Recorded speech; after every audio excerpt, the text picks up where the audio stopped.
Hello fellow stackers, 365 here, welcome back to my channel. So today's video I've got another unboxing for you. Now I know I said I wasn't going to be purchasing any more silver or gold in 2023 and I still stand by that decision. Now my decision was made based on the current prices of silver and gold. They are going up too fast in my opinion. Now, the whole reason I got into precious metals in the first place was to diversify my portfolio, and because I saw that precious metals is a way of storing your wealth in an asset that grows slowly over time. Now, whenever I see the markets being erratic and acting erratically, I have to adjust my strategy based on those factors. Now, like I said, I got into precious metals because it's a very, very steady, slow growth and a way of protecting your spending power. However, because of all the bank crises that are going on in America, and now they seem to kind of be gradually filtering over into the UK, a lot of money is flooding into precious metals. Therefore, it's very, very erratic. And like I said, the prices are not steady like they should be. Now, the reason for me not buying any more gold or silver in 2023 is because I think that the precious metal markets are going to continue to rise throughout 2023.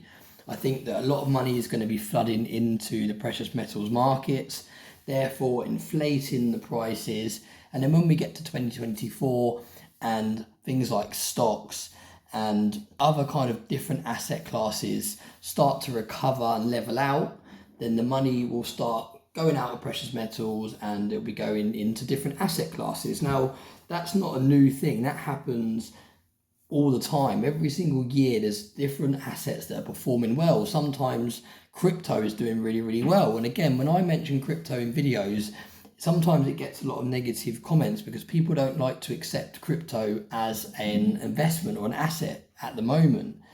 And I don't fully accept it as an asset, and it's not a huge part of my portfolio, but it is nice to be diversified. It's nice to have a little bit of exposure.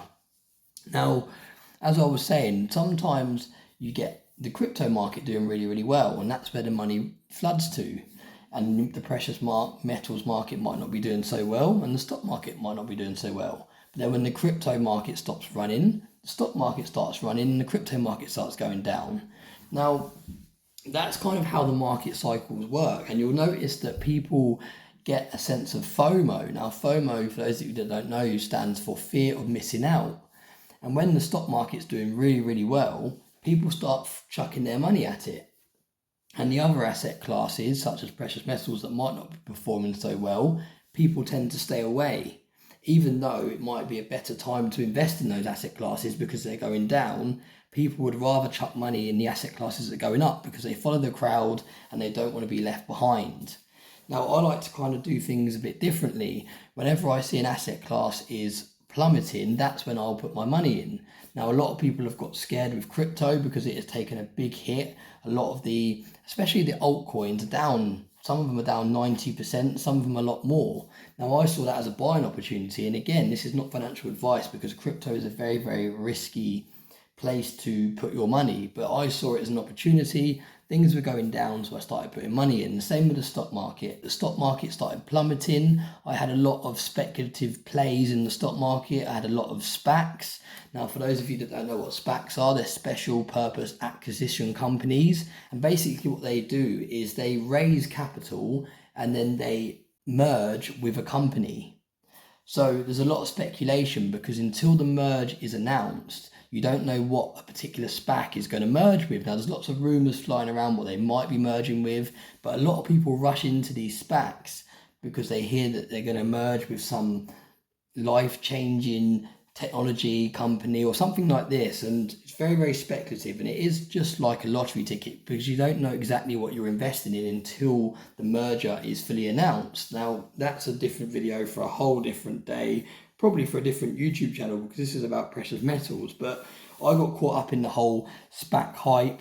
I brought a lot of speculative companies. I got involved in a lot of companies that really, really plummeted when the stock market crashed. Now, when you're investing in blue chip stocks such as Google, Apple, Amazon, the bigger names out there, when you get these market crashes, they do plummet, but not as much as the speculative stocks.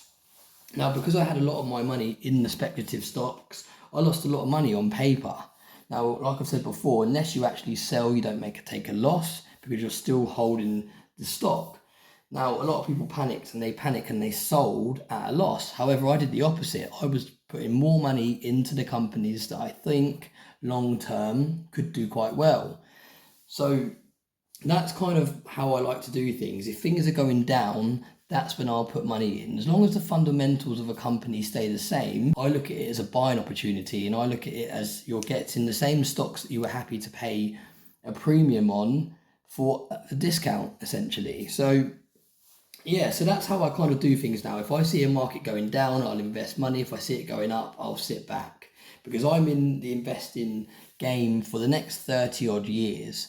So there's no rush for me to be following the crowd and chucking money at an asset that is on the rise. So that kind of summarizes my decision why I've to stop putting money for the rest of this year into gold and silver, because I do think that at the moment it's going to keep running. And like I've said before, 2024, I think we'll start to see things level out. Money will start to go back into different asset classes. And that is when I will continue to buy gold and silver again. So in today's video, I have brought myself another metal.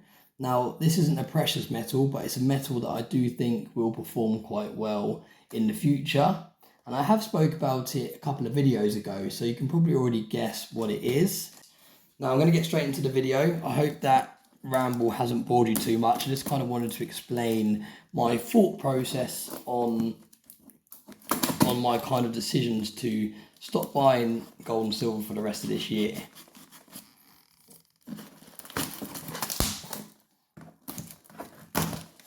Now, this box is very, very heavy. I've actually uploaded 3. This will be my 3rd video tonight that I'm uploading. And I wanted to do 2 videos today because it's the end of the month. So I wanted to go out. Oh my God, after all that.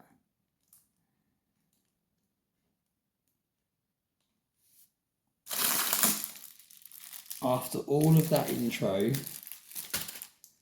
it's not what I thought it was. I thought this was going to be a 5 kilogram copper bar that I've just ordered, and it's not. It is a salt light that someone recommended I got for filming. Now, I can't remember who recommended this, but I will put the comment on the screen now.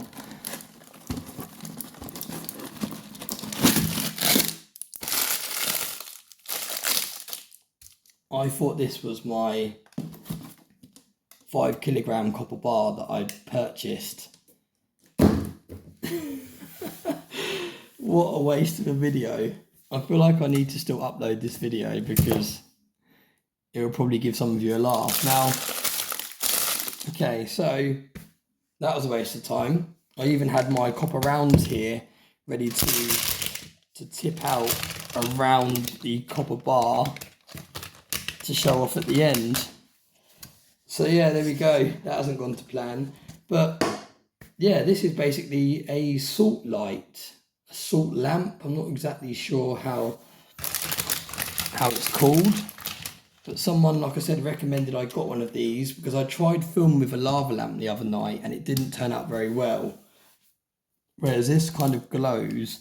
And what made me appeal to this is actually a natural chunk of salt, I believe, and it gives a really nice kind of orangey colour, and it kind of reminded me of a glass of whiskey. And when I've done videos in the past where I've had a few whiskies and I've talked about precious metals, I really like the look of the kind of orangey whiskey in the glass. It looks really nice against the silver.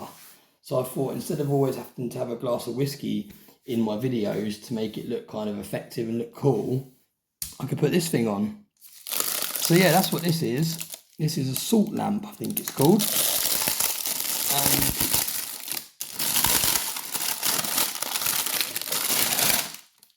Look at that. It's literally like a solid rock of actual salt. So yeah, to be honest, I thought it was going to be like a fake plastic, but it's actually, you can tell it's actually like a rock. So that's quite interesting. I haven't got a socket nearby to show you what it looks like, but I will show it on another video. Yeah, I don't really know how to wrap this video up. That was a waste of an intro, if you like. But there we go. So we haven't got the 5 kilogram copper bar. We have a salt lamp ready for my next video. So I'll tell you what, I'll set that up in the next video when the 5 kilogram copper bar arrives. Yeah, there we go. Thanks for watching. Sorry for the anticlimax. Here's some copper rounds, and I'll see you in the next video. Thanks for watching. I hope you have a nice day.